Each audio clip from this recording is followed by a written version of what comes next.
tray, and we have shredded plastic in this time, which then enables us to not worry about it being too big, Got a little bit. melting down. Actually, you know, I think this side can go a little longer. Mm-hmm. And that's a really thick one. We didn't have to make it that thick. And it's pretty.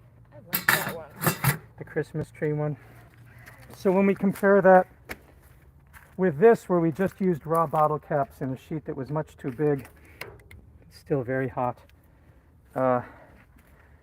That's not the ideal way to do it, but you'd have to have a shredder to do it the way we're doing it now, and many people don't have a shredder.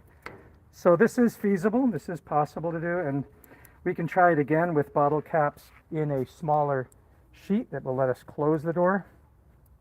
I would arrange them very carefully, yeah. Instead of just throwing them in, then they would bind together better. And we have the flame is on really, really low, but that makes it so that we're just maintaining heat, and it's never dropped below 400 at the top, and it should be between 300 and 350 or so, and that's down at the bottom where that is. So I think we're doing okay. There's no smoke, very little smell. The smell is the residue from when we were making this one here, and so a much more successful outcome. But of course, to get larger boards, you would have to have an ever larger oven, and this is the largest pizza oven on the market that is reasonable cost. What did this cost? $280.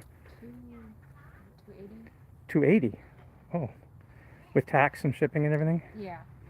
The one that was just electric was less, but the propane hookup one was more. You mean the one that was wood only? The wood only was like $189. Maybe that's what I'm thinking of. Yeah, the wood only, but you don't want to be doing this with wood because you can't turn it down. Right? That would be a nightmare. That would be a nightmare. Managing the temperature and keeping it the same. Yeah, you just couldn't do it. Can't lower. Well, I mean, it would just take constant attention. It's not that it's impossible. It's just really feasible. And that's why, even though that's plenty big to put in that whole tray, that wood pellet grill, I didn't think I knew how we'd be able to control the temperature. So I didn't use it. And that does not have a gas hookup.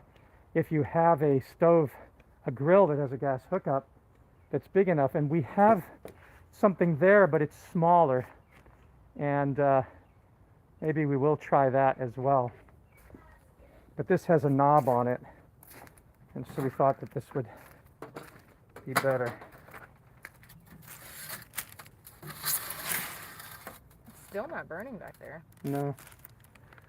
This is pretty good. And like I say, it usually takes about a half an hour too. Oh, so I should just not mess with it then. Since we're not burning it, just Right. let it be closed. Just let it do it. I'm in the habit of checking it every day. Yeah, exactly. Okay. Yeah, we have the flame on the lowest setting, so it's just keeping a constant heat.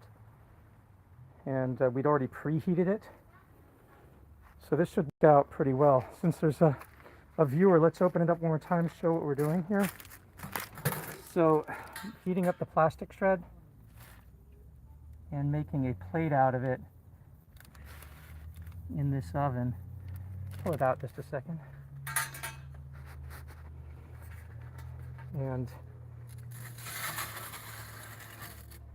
you can see it's beginning to stick together. And then we have none of that flattening problem that we had when we were using. None of the smoke and the flattening problem as when we were just doing bottle caps right here. What was this? What was shredded? What plastic? Bottle caps. Oh, okay. Those are all bottle caps that were sorted by color for Christmas by kids. We always showed them. So now we can show what they end up looking like. All right, well, this is going to be a little bit longer, so I'm going to sign off on this, and we'll